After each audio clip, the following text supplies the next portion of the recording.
I buy these Cuban cigars, and it was all bogus. Cuban cigars are the most commonly fabricated consumable product on the face of the planet.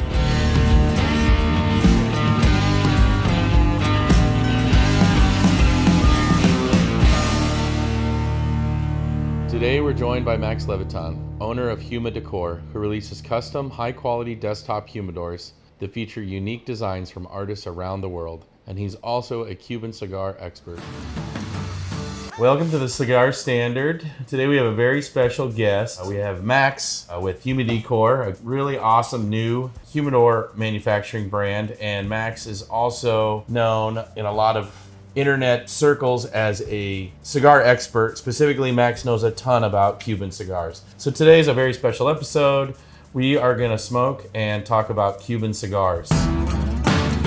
Today we got something a little special. We're gonna smoke a 2002 Sancho Panza Belicosos. So we're gonna get right into these. We're gonna give it a cut. I'm gonna do a crown cut, because why not? Okay. Getting into it today, when and what was your first cigar? The short answer is what took me to cigars was drugs. Yeah. I had quite an interesting youth, and I went to rehab at 19 years old. And in this rehab I went to, they encouraged you to quit smoking cigarettes. And my dad had been smoking Cuban cigars since the 90s. He got introduced, he was working for a company based out of Montreal. Okay. And his boss introduced him, and he fell in love with Romeo Churchills. And he smoked them my whole life growing up. I never minded the smell, and it was almost kind of like home to me, but it just wasn't there for me. It wasn't it. When I first started to try and quit cigarettes, from time to time I would want to get this nicotine fix, and so I would stop by this cigar shop on the way back to the apartments that I was living at, and I would just grab one, and I don't remember what it was, but I remember having one and going, wait, that was a really enjoyable experience, not just a nicotine fix. And the way that I get into things, if you know anything about me, is when I like it, I go all the way in. And so I became kind of this 20-year-old with a heavy cigar hobby, and there weren't a ton of guys my age, at least at that time, that were into it. So it was just kind of a thing for me, really young. At what point in your journey would you start considering yourself more of a serious collector, or really start digging into knowledge about like Cuban cigars specifically? Early on, I'd say mid-20s, I became pretty adept with what we call New World cigars, and I knew a lot about the different blends and could talk about why this wrapper was put on this cigar and the Nicaraguan Honduran blend, and I started to feel like I had a clue when I walked into a local cigar shop. But it wasn't until I would say about 26 that I really started exploring the world of Cuban cigars.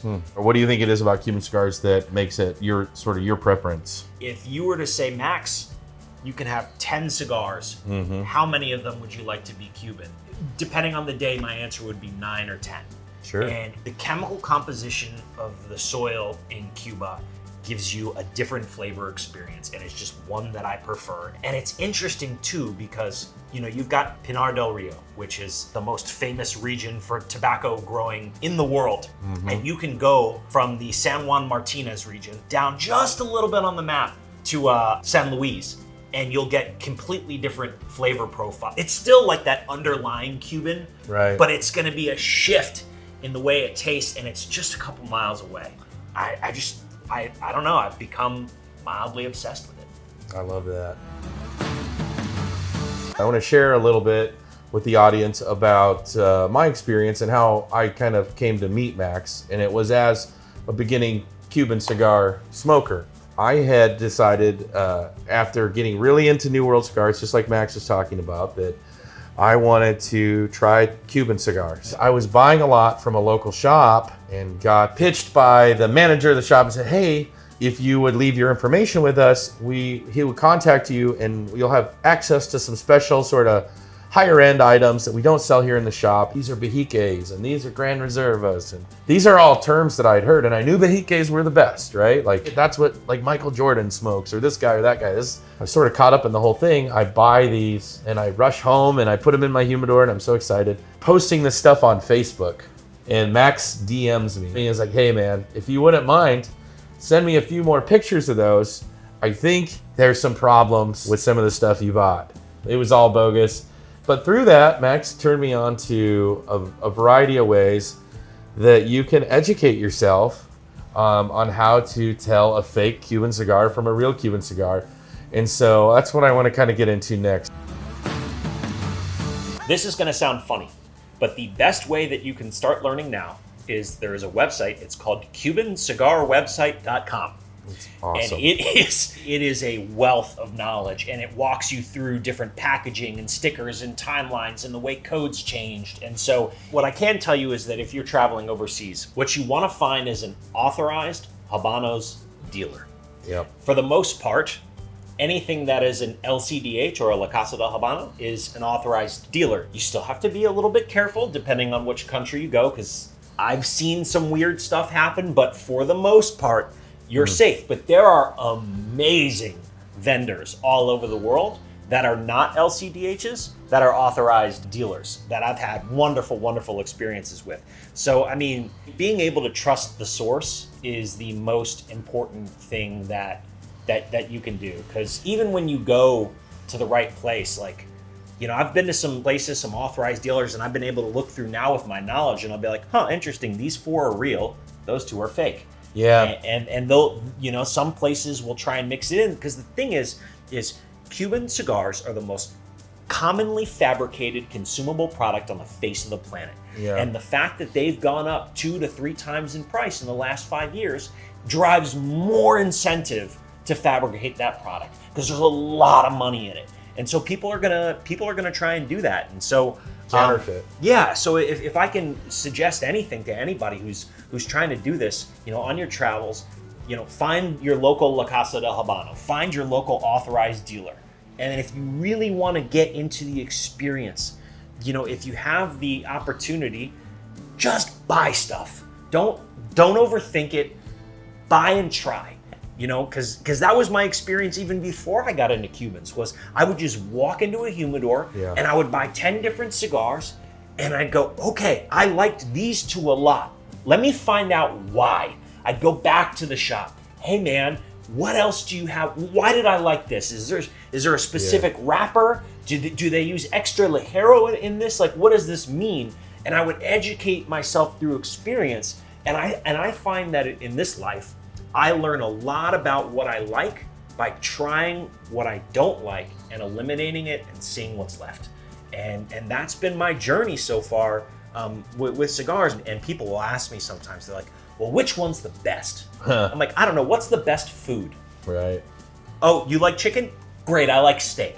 Like, there's no best. And even the question of what's my favorite, I have a tough time answering, because how much have I eaten? How much have I slept? How many cigars have I already had today? What am I doing later? How much time do I have?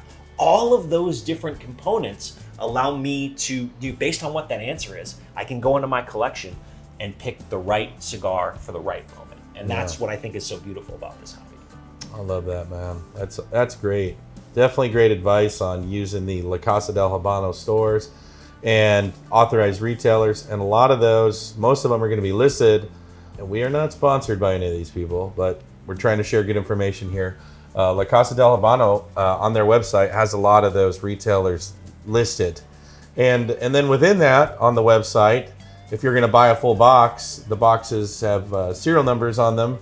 On the label, you can verify that on their website. The person I purchased from tried to steer me away from using the verification tool because he had a very elaborate story of why one shouldn't use the verification tool. You know, come to find out that was untrue. So educate yourself on all of the sources and tools that are available to you when purchasing and trying these things when you're on vacation and in different places overseas. The verification tool is helpful to an extent. I agree. Like, definitely use it. If you're new, try all of the processes. Yeah. I'm 100% with you. However, I think it's important to mention that it's really, really easy now to just copy a verification code from like a legit box and make it so that it'll pop up. So some people, what they do now is they still live and die by checking the code. And I wouldn't do that, because it is very, very easy for fabricators to just say, all right, well, here's a legit Monte Cristo number 2 box. Yeah. Here's codes, boom. We're just going to create our fake codes, and we're going to use that same serial number so that it'll run. Yep. It's pretty easy to do. So just be careful. And you know, the rabbit hole goes deeper. It always goes deeper. You'll start to notice fonts. Why does the stamp on the bottom of the box look like that? That's funky. I've never seen that sort of font or that sort of ink print before coming out of Cuban factories, or something's weird about that green on the serial code. I don't like that green. I had a friend ask me just the other day, he goes, which Cuban cigar would you say is like your least favorite? Like, which one do you not like?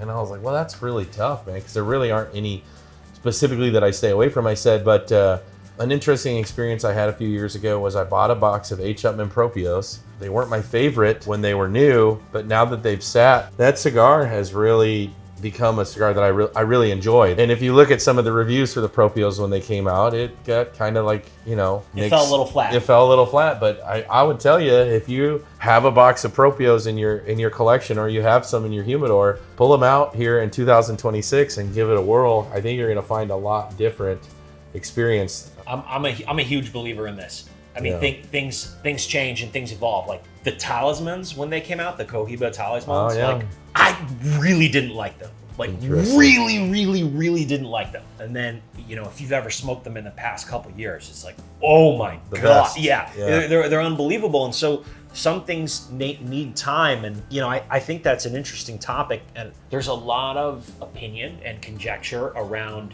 aging. And the consensus is that 5 years is like the perfect place of age for a Cuban cigar. And I do love that particular time point, because at that point, all of the ammonia has fallen away from the cigar. Yeah. The nicotine intensity lowers, but the flavors come forward. There's this idea that some people feel that, and I'm starting to agree with it, but not necessarily in a bad way, that this idea that after a certain amount of age, the cigar completely transforms away from what its original blend was intended to be. I find that that's true, but not always bad. Like this cigar, what you would argue, falls into that category. Yeah. This cigar's 24 years old. Yep. And so you could make the argument that this cigar is nothing like it was originally intended to be, but it's still freaking phenomenal. So, Amen.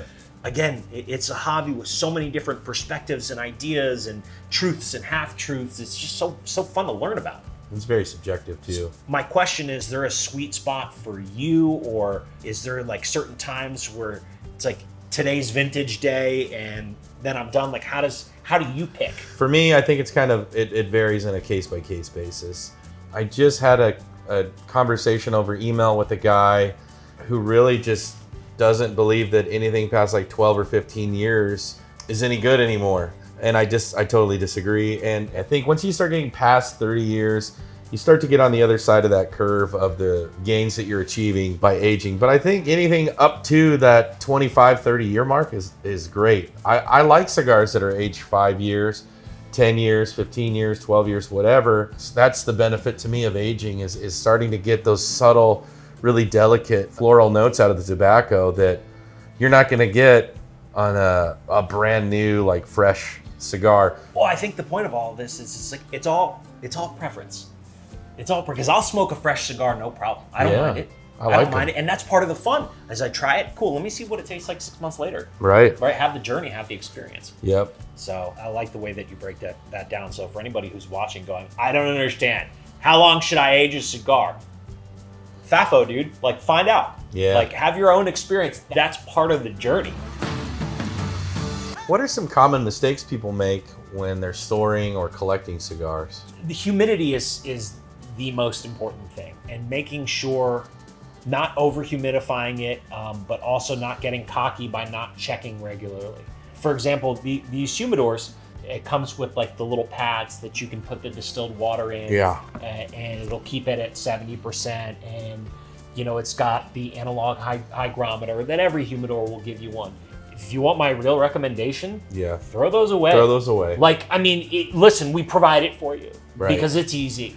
Boveda packs to me are king if you're going to be putting Cubans. Yeah. Yeah, put 65% Boveda packs in there. Yeah. Make sure you season the humidor first, right? Google seasoning. It'll show you multiple different ways. Yeah. You want the wood to absorb the moisture first. Then put your cigars in there. Check it regularly, and then like a good solid digital hygrometer like Govee. Govee off Amazon. But if I'm being honest with you, if I know that I have a really good humidor, most of my desktops, I don't even throw hygrometers in there. No, as me long as either. I know it holds, I just make sure the Boveda packs are good, and I never have any issues. And then beyond that is temperature. If you start creeping above 72 degrees Fahrenheit, at least from my understanding, is when you start risking things like tobacco beetles. Yeah. They're real. You know, at minimum, you're fine. If it's room temperature and you keep the house at 70, keep the house at 69, you're fine. Most Cuban cigar smokers, including myself, find that the Cuban cigars smoke better in that 62 to 65% range. Yes. Whereas with the New Worlds, you can get away with up to 70%. And for me, like, I try and keep my humidor truly between that 62 and 65 range. You're always going to get a little bit of variance, but trying to minimize that. Yeah. I prefer lower. Now, the Sancho Panza Belicosos, that was a great cigar. I got a fair bit of like the floral notes. It was very creamy and smooth and just very like even throughout. It was a great even burn, nicely constructed, even all 24 years later, just a really great smoke. I still haven't figured out a way to actually accurately describe it, but it has that vintage taste throughout it. Yeah, it does. That vintage taste I've noticed with some cigars can almost overpower everything else. Yeah. Like that inside of an old wood box type flavor. Yeah.